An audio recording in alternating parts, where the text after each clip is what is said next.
President Ferdinand Marcos journeyed to the Soviet Union for a state visit in May 1976, he took the road to Moscow by stages.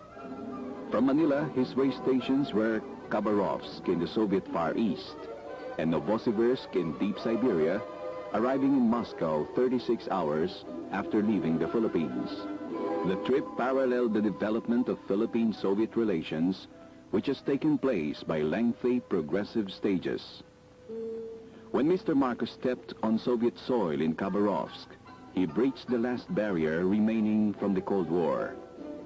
Of all the major socialist countries, only the Soviet Union, motherland of socialism, remained to be formally recognized by the Philippines. The Khabarovsk stopover hardly allowed time for a quick tour of the city, an industrial and cultural center in the Soviet Far East, just 300 kilometers from the Pacific coast.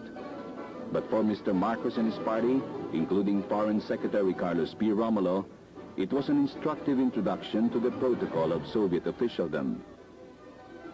The Philippine party had its similar rest stop in Novosibirsk, Siberia's biggest city, before enplaning to Moscow.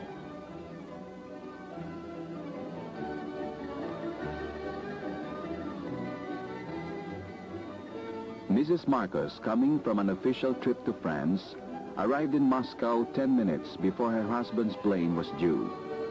Soviet President Nikolai Podgorny led the official welcome at Moscow Sheremetyevo Airport. But a more familiar figure to the Filipinos was the Soviet Foreign Minister Andrei Gromyko. The Sheremetyevo welcome was measuredly correct and impressive. A mixed Soviet honor guard showed off its ceremonial routine to perfection, and the Moscow Diplomatic Corps was in full attendance, though public representation was token.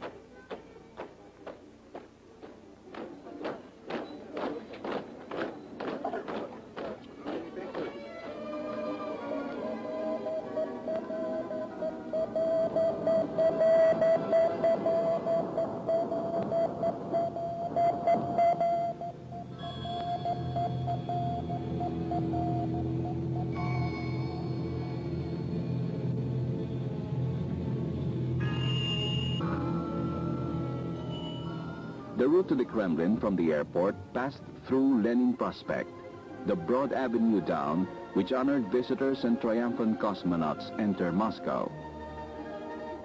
From Lenin Prospect, it is a short drive to the Kremlin, citadel of Soviet power today, as it was of Tsarist power in the past.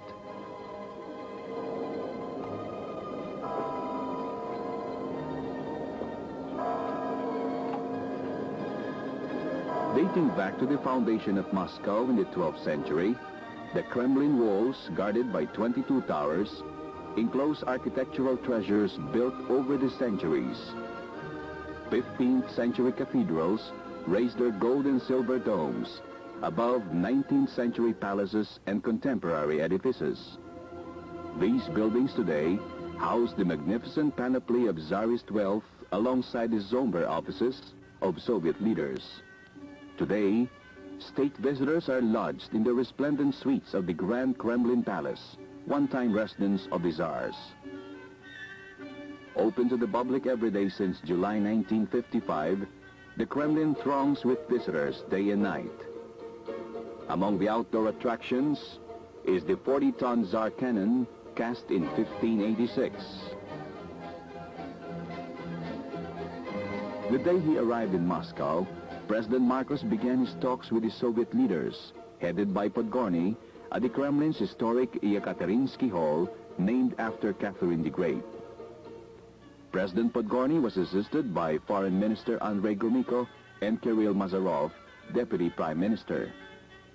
On the Philippine panel sat Foreign Secretary Carlos P. Romulo, Secretary of Finance Cesar Virata, Secretary of Industry Vicente Paterno, Secretary of Information Francisco Estatad, Solicitor General Estelito Mendoza, Major General Fabian Ver, and the Presidential Assistant Juan Tovera. President Podgorny remarked on contacts between the two nations which date back to the last century when Russian seafarers and travelers visited Philippine ports on several occasions. the Marcos administration allowed a number of friendship missions by Philippine legislators. But the most dramatic icebreaker was the First Lady's 10-day official visit in 1972. On her return to Manila, the Philippines USSR Friendship Society was formed, with Mrs. Marcos as honorary chairman. This time in Moscow, Madame Marcos met with members of the counterpart Soviet-Philippine Friendship Society, which has worked actively since 1974 to develop contacts and cultural relations with the Philippines, and has helped the Soviet people to know about the culture, history, and life of the Filipino people. In fact, it has chapters in each of the Soviet republics.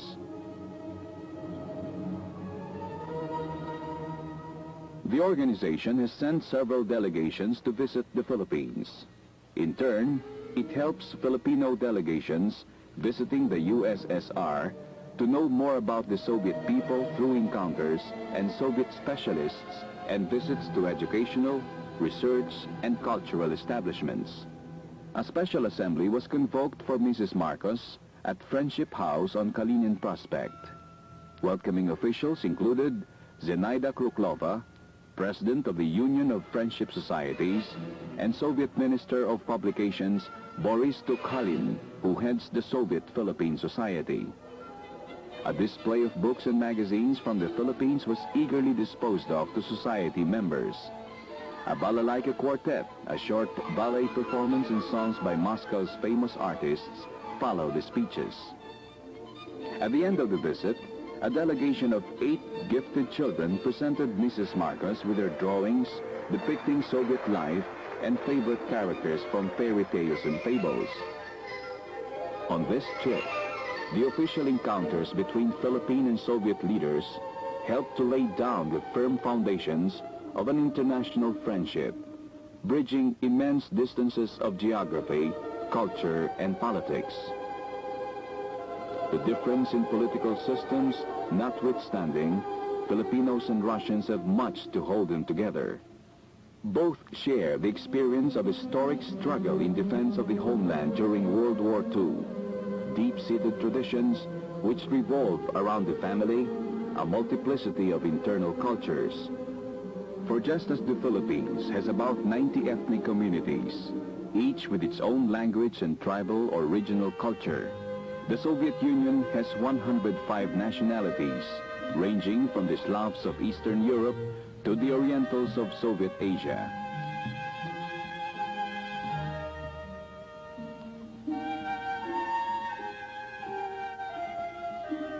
On the evening of May 31st, the Soviet government and the Presidium of the Supreme Soviet honored their guests from the Philippines with a state dinner at the Chamber of Facets in the Grand Kremlin Palace. On the occasion, President Marcos formally sought the support of the Soviet Union for the goal of the 5-member Association of Southeast Asian Nations to establish a zone of peace, freedom, and neutrality in the region. In an exchange of toasts with President Podgorny, the President described his 8-day state visit as a milestone in the Philippines' relations with the world, dramatizing the country's decisive break from its colonized past to genuine independence and friendship with all nations. Of détente, President Marcos observed that it could be effective only if it extended worldwide. Like peace, he said, détente cannot be selective. It is indivisible. For his part, President Podgorny described the Philippine President's visit as a new page in the history of relations between the two nations. He said, the positions of his country and the Philippines on many international issues were identical and constituted a solid basis for cooperation and combined efforts for world peace. Special tribute was given to the First Lady, Mrs. Imelda Romualdez Marcos, for her efforts in promoting Philippine-Soviet friendship. President and Mrs. Marcos hosted a return dinner 3 days later at the Zalotech restaurant, located in a wooded area within the grounds of the USSR Permanent Exhibition of Economic Achievements, some 10 miles from downtown Moscow.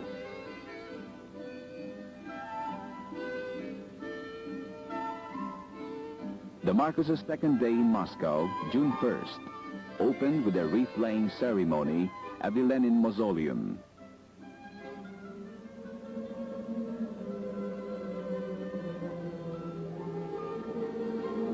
For many foreigners in Russia, the most powerful image of the Soviet social system is the long line of people in Red Square, waiting for hours to pay homage to Vladimir Ilyich Lenin, supreme leader, saint and hero of the Soviet people. Lenin died in 1924 after midwifing the incredible birth of the world's first socialist state. His well-preserved corpse has been on public view in Red Square for over 4 decades. Even for those who have never been to Moscow, modern communications have made familiar the orderly queues of Soviet citizens in patient, often emotional, fulfillment of a central obligation in their belief.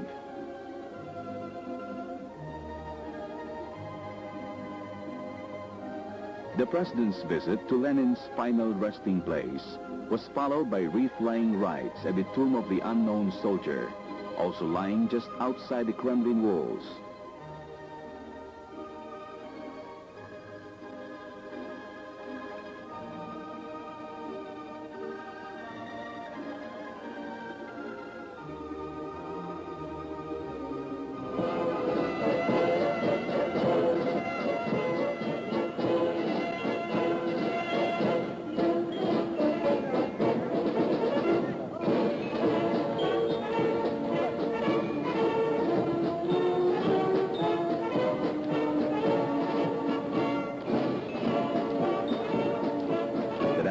President Marcos was given a tour of the Frunze, a military academy of the Soviet state.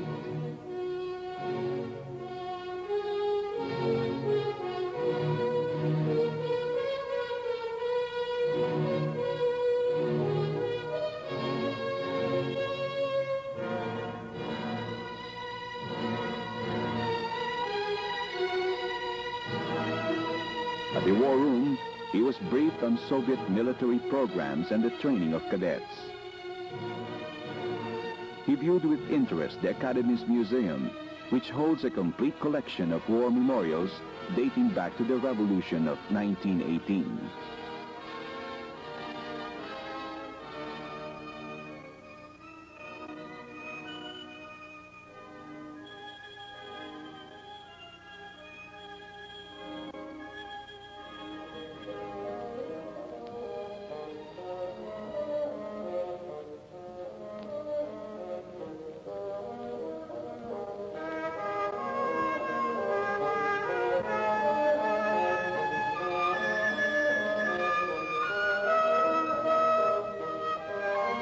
Meanwhile, the First Lady was a special guest at the State School of Circus and Variety Arts.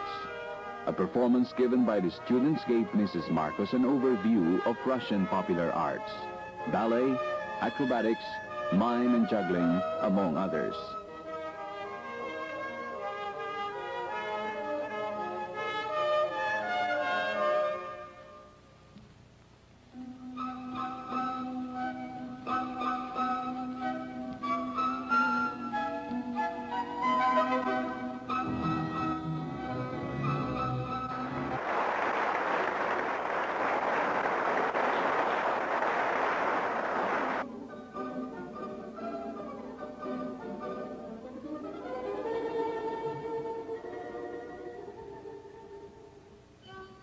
Certainly, a major event in the state visit, the meeting between President Marcos and Chairman Brezhnev of the Communist Party, was scheduled that same day.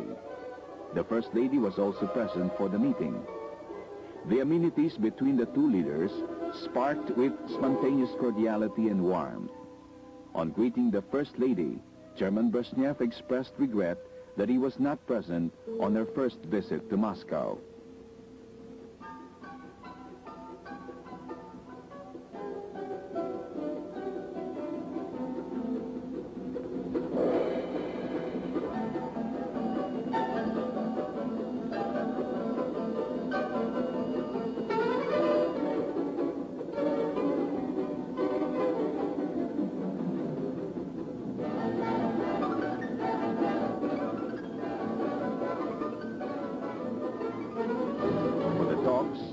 President Marcos was accompanied by Secretary of Foreign Affairs Carlos P. Romulo, with Secretary General Brezhnev, CEP Minister Gromyko.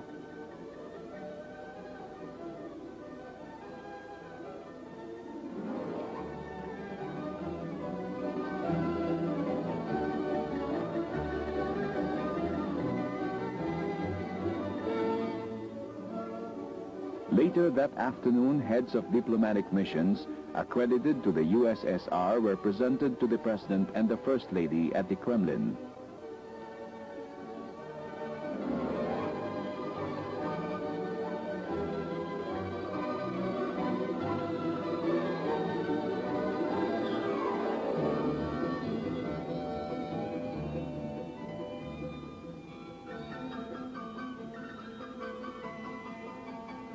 The evening allowed the presidential party to enjoy the excellence of famed Russian ballet. At the Kremlin Palace of Congresses, Don Quixote, a ballet in 3 acts, was performed by the Bolshoi.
On June 2, the visit moved to its high point with the signing of agreements at the Kremlin by President Marcos for the Philippines and Chairman Podgorny for the Soviet government. 2 documents were signed, a trade agreement and a joint communique announcing the formal establishment of diplomatic relations between the 2 countries. With formal relations and the trade agreement, the Philippines gains a vast new market for her raw materials and agricultural commodities. The joint communique also pledged the promotion of cultural, intellectual, scientific, and technical exchange, and expressed the two nations' solidarity in the search for peaceful coexistence among nations.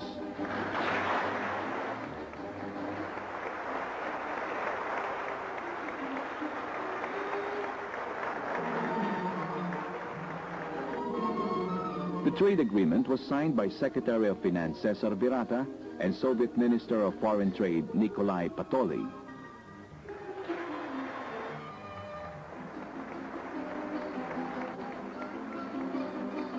Earlier that day, the President was given a tour of the Kremlin. He visited the rooms that had been occupied by Lenin, including the hall where Lenin first convoked the Soviet Presidium. Lenin's quarters now house much of his memorabilia. The President also visited the famed armory, where the relics of Tsarist Russia, including the fabulous crown jewels, are on permanent display. This museum is the most popular attraction of the Kremlin. At the headquarters of the Council for Mutual Economic Assistance, better known as Comecon, President Marcos was briefed by officers of the organization. Comecon was founded in January 1949 as an economic alliance of the Soviet bloc socialist countries.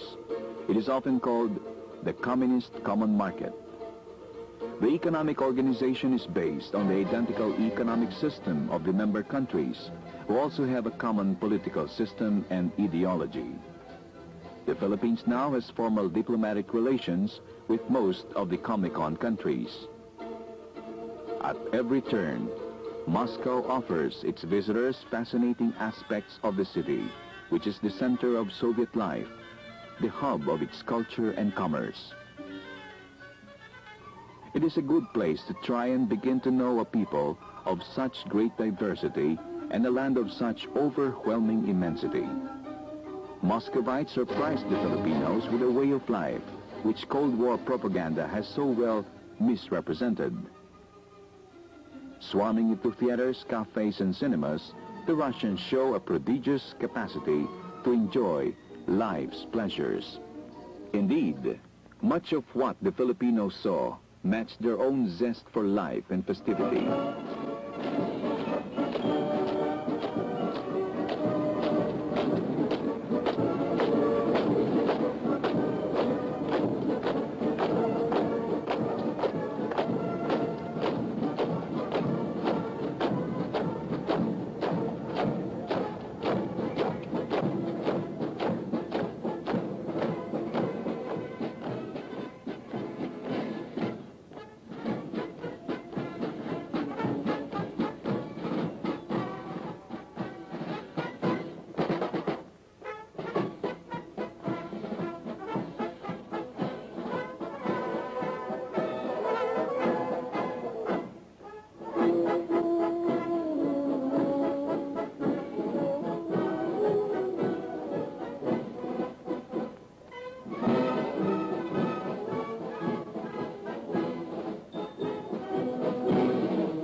On June 3, President Marcos, the First Lady and their party, flew to Leningrad, which is to Moscow what New York is to Washington. It is one of Russia's hero cities like Moscow and Stalingrad, famed for the heroism of their citizens in the Russian defense against Hitler's forces in World War II. The incredible German siege of 900 days brought death to 1 million Leningraders, but never the surrender of this brave city. A World War II hero himself, the President paid eloquent tribute to the heroism of Leningrad in a visit to the War Memorial Cemetery of Piskarevka. Leningrad is a symbol of a people's refusal to accept defeat, a symbol of hope for oppressed peoples, even in the remotest corner of the earth, President Marcos said. The Piskarevka Cemetery, with its acres and acres of grave markers, is an awesome reminder of the human cost of the city's defense. The war memorials are everywhere in Russia. In every city, every village, eternal flames burn to attest to a people's grateful remembrance of their valiant soldiers. The Piskarevka Memorial Monument is at once awesome and moving to visitors of any race or creed.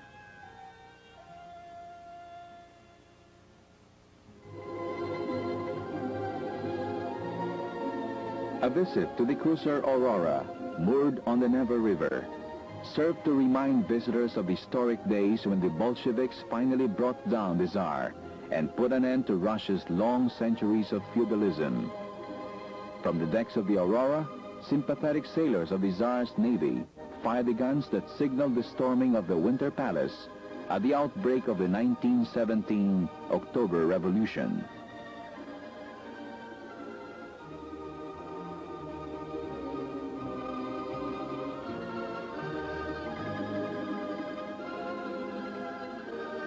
Later, the entire delegation visited the Winter Palace of the Tsars, a classically beautiful architectural complex, now housing the famed Hermitage collection of art. It is one of the world's most fabulous museums. The original museum was Catherine the Great's Hermitage, built as an annex of the Winter Palace. But it grew to accommodate Catherine's grand acquisitions of the finest European art and additions made by the later Tsars. Under the Soviet government, the collection is displayed throughout the 2,500 rooms of the Winter Palace. It has 2.5 million art objects, including 14,000 paintings, among them 2 Leonardos, a whole gallery of Rubenses, and a great many fine representative works of the major Renaissance and Impressionist masters, as well as Russian masters of the last 2 centuries. Its holdings are an awe-inspiring reminder of the cultural wealth which surrounds the people of the Soviet Union in their cities.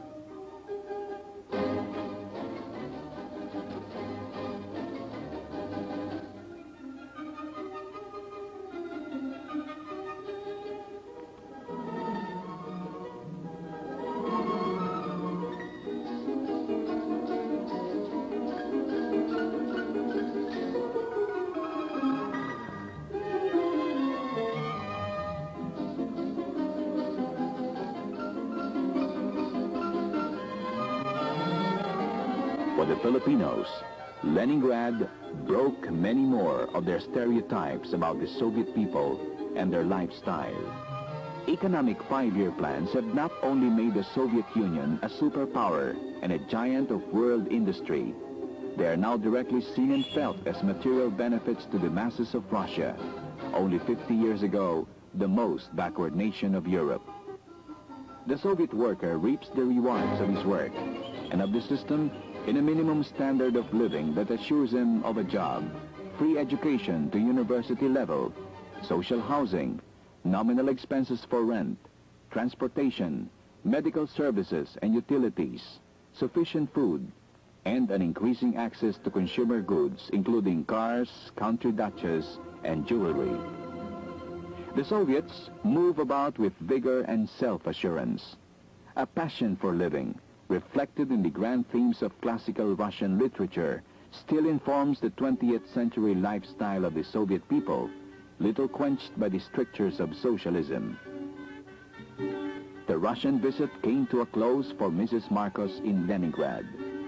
After a hectic 2 days, the President and the First Lady headed for different destinations. The First Lady flew to Vancouver to address Habitat, the United Nations Conference on Human Settlements. The President flew on to Volgograd, once Stalingrad, to visit the heartland of Soviet industry, and from there to Tashkent, capital of Uzbekistan in Soviet Asia.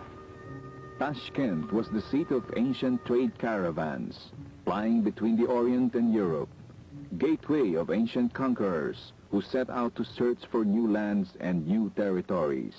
A traveler of the 20th century, President Marcos spent 8 days in the Soviet Union to win fresh alliances and newcomers for the Philippines.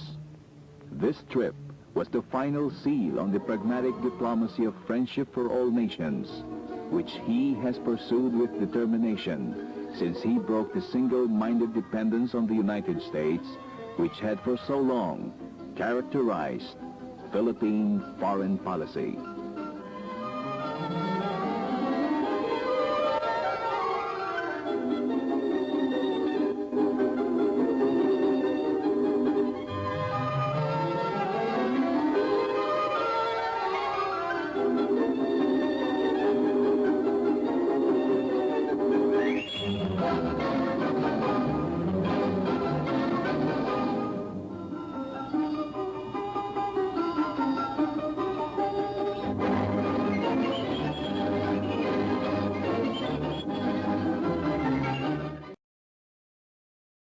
Thank you for watching. For more information, you can visit our website bagonglipunan.com, subscribe to our YouTube channel, like us on Facebook, and follow us on Twitter and Instagram.